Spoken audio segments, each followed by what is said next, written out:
In today's video, we're going to talk about Spearman's rank correlation. This is something that you might want to use in your NEA. It's a stats test that can help improve your data analysis section.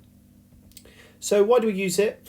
Well, we might use it to test the strength of a relationship between two sets of data. So you've got two variables and you want to see if they relate in some way. To use it, you need at least 10 data values in each set, so in your two sets, but plus 15 would be better. And the important thing to note is that it proves if there's a relationship or not. It doesn't tell you what's the cause of that relationship. So this is something that we can use to show there's a pattern, but we don't know what might have caused that pattern.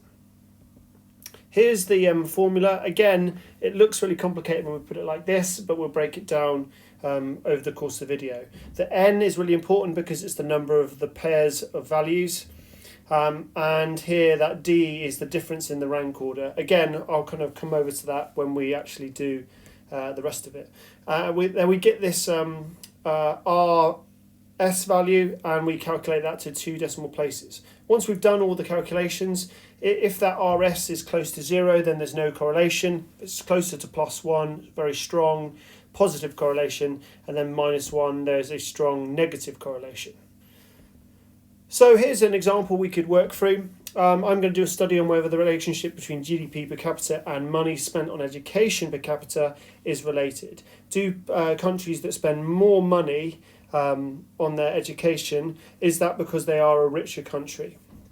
So if we're going to start with the null hypothesis, which we start all our tests with, the idea would be that there's no relationship between these two data sets, between GDP per capita and the money spent on education per capita. So I have collected my data and I've got a list of countries, their GDP per capita and what they've spent on education per capita. What I then do is I rank from highest to lowest both of those data sets. So I do the GDP per capita first, and then I rank the education spend per capita. As you can see, Norway here ranked highest for GDP per capita, but also for education spend per capita. And then I go on and so on just to check that they are all in the right order. If I get something like this happening where ranks 9, 10, 11, they're all the same, it's very similar to what we've done in the videos before. We add up all of those ranks and divide by the number of ranks there are. So because there's 9, 10, 11, there's 3 of them. I add them up, that makes 30, divided by 3. And so in the category on the right there, I put them all as rank 10. After I've done that, what I need to do is then I calculate the difference between the ranks. So both data sets have got ranks, and in this case it's rank GDP, take away the education spend per capita, and I keep doing that all the way down this list. Eventually I get this column which I call the D column, which is the difference, and those are my scores for that. Once I got that difference column, I then need to get rid of all these minuses, and so I square the difference value to make sure I get rid of them. So again, I've shown examples here.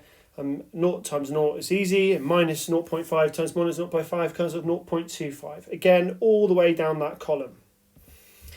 What I'm eventually going to do is that difference squared that I've just done, I then add them all up. So I add all these values, and if I do that, I get a score of 5.5.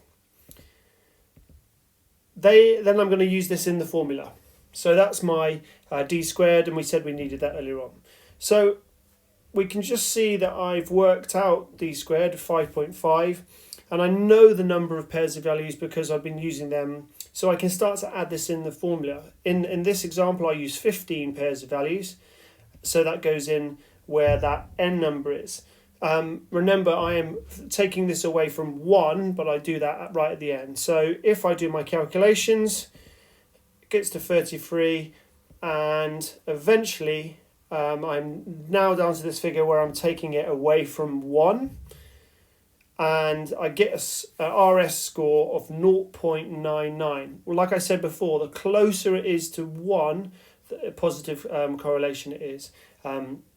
Therefore, we now need to take this figure and not just see that it's a positive correlation, that means there is a relationship, but now we need to see how significant that relationship is.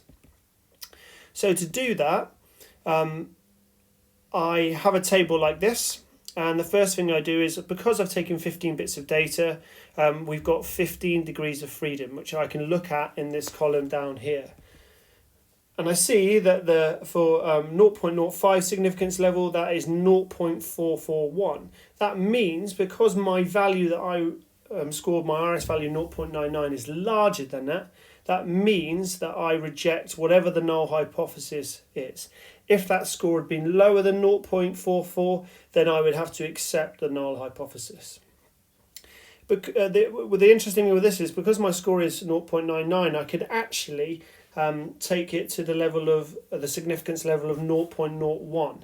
All the significance levels mean is they mean that if 0.05 means there's only a 5% chance that this result that we produced is pure chance. If it's 0.01, that's only 1% chance this result was produced by chance. So the fact that my score is even higher than 0.01% shows that what I've got is not only a positive correlation, but it's very, very significant, and therefore it's very unlikely that that was created by chance.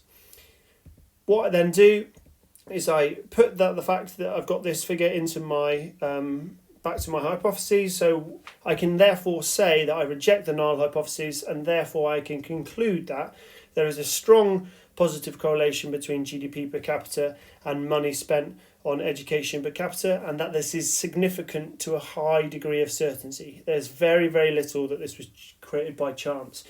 Both 95% and 99% certainty that this isn't chance.